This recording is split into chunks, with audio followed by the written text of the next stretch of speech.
Hello students, मेरा नाम है देवेश गुप्ता। आप सबका स्वागत करता हूँ डिजिटल स्टडी के यूट्यूब चैनल पे।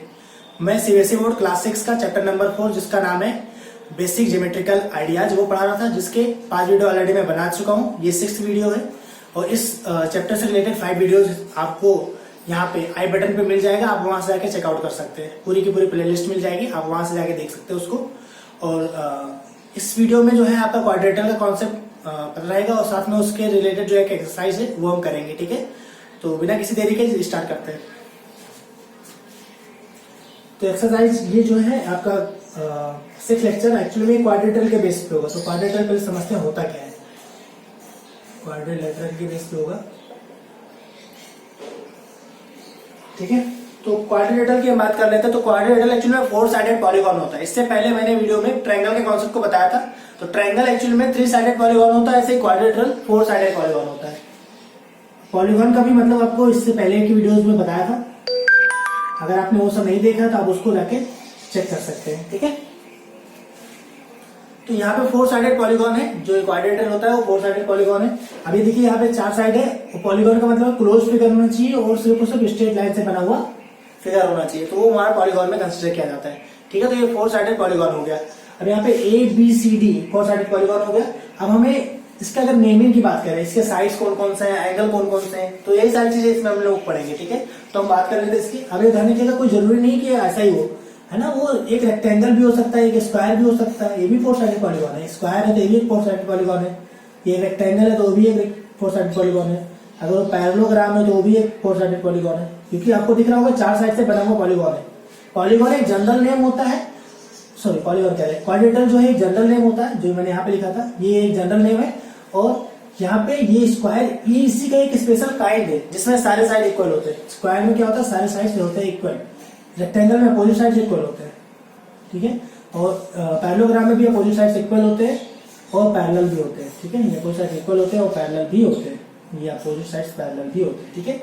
तो ये स्पेशल काइंड है क्वाड्रिलेटरल। ये तो जनरल क्वाड्रिलेटरल हो गया। अभी इसके स्पेशल काइंड्स है, तो उससे कोई फर्क नहीं पड़ता है, चाहे वो स्क्वायर हो, चाहे वो रेक्टेंगल हो, चाहे आपका रोम्बस हो, चाहे आपका ट्रेपेजियम हो, कुछ भी हो, कोई फर्क नहीं पड़ता है। सारे के सारे 4 साइडेड पॉलीगॉन है और उनको हम लोग क्वाड्रिलेटरल जनरली बोल सकते हैं, ठीक है। तो यही इसमें कॉन्सेप्ट था। अब इसके हम बात कर लेते हैं कुछ चीजें। जैसे ये साइड है, इसका अपोजिट साइड ये होगा, यानी अपोजिट ऑफ AB जो होगा, AB का जो अपोजिट होगा वो होगा CD। या ध्यान रखिएगा, एक और चीज यहाँ पे बहुत ही इंपॉर्टेंट कॉन्सेप्ट है। अगर हम कभी भी नेमिंग करते हैं ना क्वाड्रिलेटरल की, तो चाहे वो ऐसा कैसा भी बना, कोई फर्क नहीं पड़ता है फिगर में। तो यहाँ पे जब हम AB, बहुत लोग C यहाँ पे लिखते हैं, वो गलत है। ABC इसी साइड में होगा, यानी उसके साइक्लिक ऑर्डर में होगा। लिखते समय में साइक्लिक ऑर्डर ही लिखना है, ठीक है। अगर मैं एक और फिगर बना के दिखाऊं आपको, जैसे मैंने एक ये बनाया, ये भी एक पॉलीगॉन है, सॉरी क्वाड्रिलेटरल है।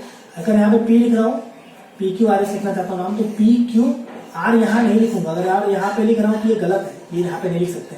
PQR यहाँ पे आएगा और यहाँ पे आएगा S।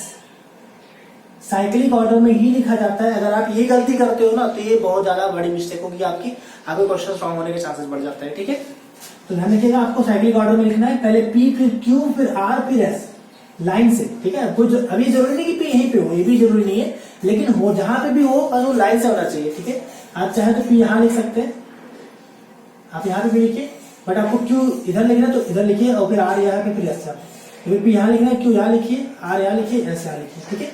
तो कहीं पे भी लिखिए, कहीं से भी स्टार्ट करिए, बट आपको साइक्लिक चलना है, बस इतना ध्यान रखना है। आपको साइक्लिक लिखना है, आप उल्टा नहीं लिख सकते हो, बस इतना आपको ध्यान रखना है। बाकी यहाँ पे मैं बता रहा था AB का अपोजिट साइड कौन सा है, तो AP का अपोजिट साइड हो गया CD, ठीक है।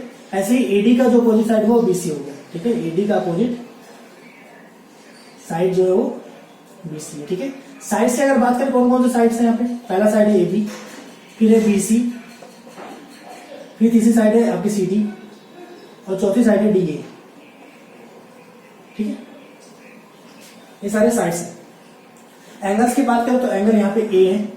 एंगल A मत लिखिए, पूरा नाम लिखिए, angle BAD, angle BAD comma ADC, angle ADC comma angle DCB, angle DCB comma DCB, यानी इसकी बात कर रहा है। पहले सबसे पहले BAD की मतलब ये वाला एंगल, ADC का मतलब ये वाला एंगल, और DCB का मतलब ये वाला एंगल, ठीक है, ये वाला एंगल। और लास्ट वाला एंगल जो है वो ये वाला है, इसका नाम होगा CBA या फिर ABC, एक ही मतलब है।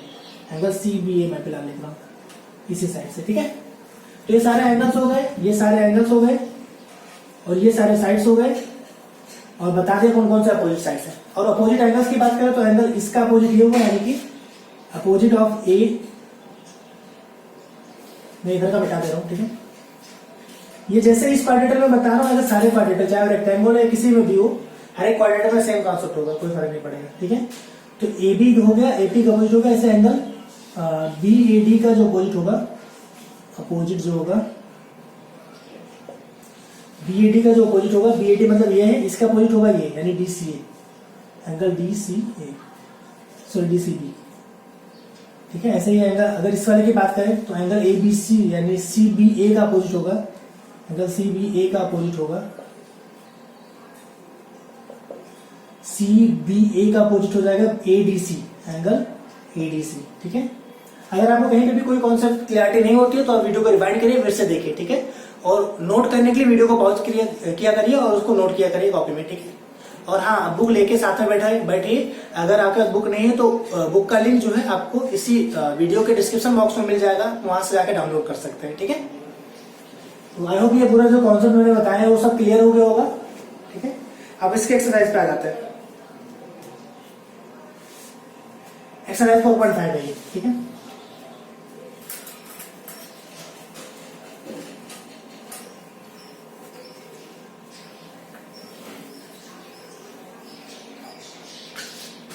एक्सरसाइज 4.5, यहाँ पे पहला क्वेश्चन है, draw a rough sketch of a quadrilateral PQRS, draw its diagonal. एक चीज रह गया था, डायगोनल यहाँ पे बता दूंगा मैं आपको। Name them is the meeting point of the diagonal in the interior और एक्सटीरियर ऑफ अ क्वाड्रिलेटरल, ठीक है। अब यहाँ पे हमें डायगोनल बनाना, डायगोनल होता क्या आप ये समझते पहले एक कोई क्वाड्रिलेटरल है, कैसा भी हो, मैं फिलहाल एक पैरेललोग्राम ले लेता हूँ, ठीक है, ठीक है। तो पैरेललोग्राम में अब डायगोनल का मतलब ये होता है, जैसे मैं PQRS नाम ले रहा हूँ, इसे एक ट्रायंगल हो, क्वाड्रिलेटरल हो गया। अब इसके डायगोनल की बात करें तो अपोजिट जो एंगल को ज्वाइन करने वाले, यानी अपोजिट जो वर्टिसेस है, अपोजिट वर्टिसेस को ज्वाइन करने वाली जो लाइन होती है उसको डायगोनल बोलते हैं। जानने के लिए इसका ये कॉन्जिक्यूटिव बोला जाता है। इसके लिए ये Q, P के लिए Q और P के लिए S दोनों कॉन्जिक्यूटिव है, और P के लिए R जो होगा वो अपोजिट होगा। तो P का R ज्वाइंट और R का S का Q ज्वाइंट जो है ये डायगोनल कहलाता है। और आपको दिख रहा होगा कि यहाँ पे दो डायगोनल है। पहला डायगोनल आपका है PR डायगोनल, फिर दूसरा डायगोनल आपका QS डायगोनल है। PR डायगोनल और QS डायगोनल, दो डायगोनल बन रहे हैं यहाँ पे। और डायगोनल हमेशा याद रखिएगा अपोजिट वर्टिसेस को ज्वाइन करने के बाद बनता है, ठीक है। अगर मैंने यहाँ पे क्वाड्रिलेटरल का साइन नहीं लिखी है, ये होता है अगर PQRS हमने बनाया है। अगर आपको डायरेक्टली डायगोनल पूछा तो आप ऐसा सिंपल नहीं कर सकते, PR एक डायगोनल है, QS एक डायगोनल है, ठीक है। इसलिए साइक्लिक लिखा जाता है कभी भी। तो हमें पहला डायगोनल जो मिलेगा वो PR मिलेगा, दूसरा आपका QS मिलेगा, ठीक है। वैसे हम क्वेश्चन की बात कर लेते हैं। ओके, तो क्वेश्चन में बोला है एक रफ स्केच बनाना है एक क्वाड्रिलेटरल का। तो मैंने एक स्केच बनाया था, तो इसी को ले लेते हैं। तो ये रफ स्केच हो गया। अब उसमें डायगोनल को बोल रहे हैं कि ज्वाइन करने पे PQRS नाम भी बोला था, तो PQRS नाम भी रखा मैंने, ठीक है। ज्वाइन करने पे नेम करना है, तो नेम हमारा डायगोनल, मैंने ये भी बोला था ना कि डायगोनल ही है। तो PQ भी एक डायगोनल, PR एक डायगोनल हो गया और QS एक डायगोनल हो गया, नेमिंग भी हो गई। यानी कि इसी क्वेश्चन का सोल्यूशन हो गया लगभग, ठीक है। अब इसमें लास्ट चीज जो पूछा है वो पूछ रहा है कि जो डायगोनल का मीटिंग पॉइंट है वो इंटीरियर ऑफ द क्वाड्रिलेटरल है या फिर एक्सटीरियर ऑफ द क्वाड्रिलेटरल है। तो आपको दिख रहा होगा कि ये पॉइंट जो मिले हुए हैं, इस पॉइंट को कुछ भी रख लेते हैं, H नाम रख लेते हैं। तो ये जो H पॉइंट है वो कहाँ पे पड़ रहा है, इस क्वाड्रिलेटरल के अंदर पड़ रहा है ना, यानी कि इंटीरियर ऑफ द क्वाड्रिलेटरल है, ठीक है। तो इसका आंसर होगा, लिखेंगे intersecting point lie in interior of a quadrilateral, ठीक है। तो ये पूरा का पूरा कॉन्सेप्ट था और पहले क्वेश्चन का आंसर भी था, ठीक है। तो आप इसको समझ लीजिए और इसको वीडियो को पॉज करके कॉपी कर लीजिए, ठीक है। हम लोग मूव करते हैं नेक्स्ट क्वेश्चन पे। सेकंड क्वेश्चन इसका,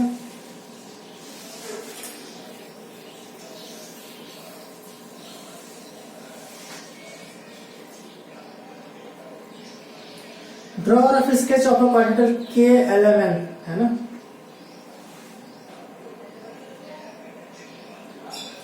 अब ये सारी चीजें जो है मैं बता दे रहा हूं फिलहाल, ठीक है। वैसे मैंने सब चीजें बता दिया अभी कुछ देर पहले, तो फिलहाल मैं फिर से बता दे रहा हूँ। KLMN, बिल्कुल ध्यान रखिएगा आपको लिखना कैसे है, साइक्लिक ऑर्डर में लिखना है, K के साथ L, KLMN ऐसे ही लिखा जाएगा, ठीक है। अब यहाँ पे सबसे पहला जो बोला है वो बोला है कि 2 पेयर्स ऑफ अपोजिट साइड्स बताइए। अपोजिट साइड आपको पता है कि एक तो पहला साइड हो गया NK और दूसरा ML, तो पहला अपोजिट साइड हो गया NK, ML। देखिए अगर अपोजिट साइड लिखना है दो लिखने, तो पहला तो ये हो गया आपका NK, ML, दूसरा आपका जो पेयर हो गया MN या NM या जो भी लिखिए आप, NM और KL हो जाएगा, ठीक है। सेकंड में जो पूछा है 2 पेयर्स ऑफ अपोजिट एंगल्स बोला है, तो एंगल की बात कर लेते हैं। तो पहला जो है पेयर अपोजिट एंगल का, तो पहला ये और ये ले लेते हैं, इसका नाम हो जाएगा KNM angle, KNM, KLM angle, KLM, ठीक है। सेकंड पेयर लेते हैं, तो सेकंड पेयर क्या हुआ, ये और ये हो जाएगा सेकंड पेयर। तो यहाँ पे NML angle, NML, NKL angle, NKL, ठीक है। तो ये आपके दूसरे पैर हो गए सेकेंड वाले के। अब थर्ड की बात कर लेते हैं, एडजेसेंट साइड्स की बात कर रहा है इसमें। तो इसका एडजेसेंट साइड ये हुआ, ध्यान रखिएगा, इसका ये अपोजिट है, यानी इस साइड का ये वाला साइड अपोजिट है, लेकिन इसके लिए ये एडजेसेंट हुआ और इसके लिए ये भी एडजेसेंट हुआ, ठीक है। तो 2 ही पेयर एडजेसेंट के बताने, तो पहले देख लीजिए यहाँ पे। तो NK का यानी NK का एडजेसेंट हो गया आपका NM, तो पहला मैं बता रहा हूँ NK का एडजेसेंट हो गया NM। और वैसे ही सेकंड की बात कर लेते हैं, NK का ही एडजेसेंट ये भी है, KL भी है, लेकिन मैं फिलहाल दूसरा इधर का लिख ले रहा हूँ, LM का एडजेसेंट LK, LM का एडजेसेंट LK, ठीक है। और लास्ट D जो पार्ट है उसमें बोला गया है 2 पेयर्स ऑफ एडजेसेंट एंगल चाहिए। तो मैंने बताया था इसका एडजेसेंट ये हुआ और इसका एडजेसेंट ये हुआ, है ना। तो इसका एडजेसेंट एक, हमें फिलहाल एक ही पेयर का मतलब होता है सिंगल ही लिखना है, मतलब 2 की पेयरिंग लिखनी है, एक का दूसरे के साथ ही, तीसरा नहीं लिखना है, ठीक है। वैसे देखा जाए तो इसका ये भी हुआ और इसका ये भी हुआ, दोनों है। तो एंगल K, यानी K का मतलब क्या है, एंगल LKN, एंगल KNM, ठीक है। तो ये पहला पेयर हो गया। दूसरा पेयर की बात कर लेते हैं। दूसरा पेयर इसको ले लेते हैं, ये भी एडजेसेंट हुआ, है ना।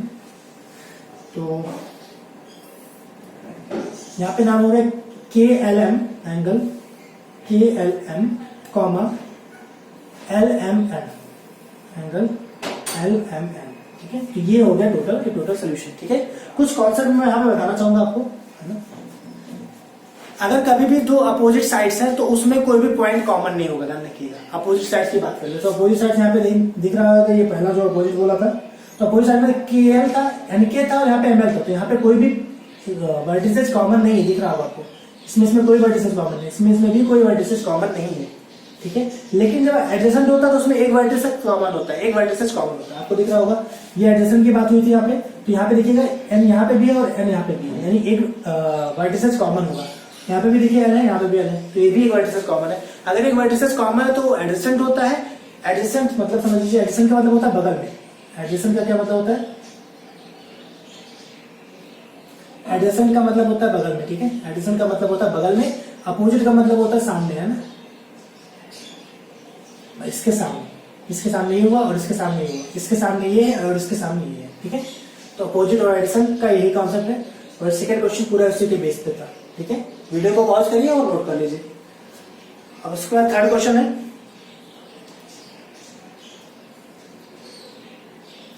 इसमें इन्वेस्टिगेट करना है और मतलब स्ट्रिप्स की बात करेंगे, है ना। And fasteners to make a triangles and a quadrilaterals try to push inwards one vertex of the triangle and do the same of the quadrilaterals, triangle distorted.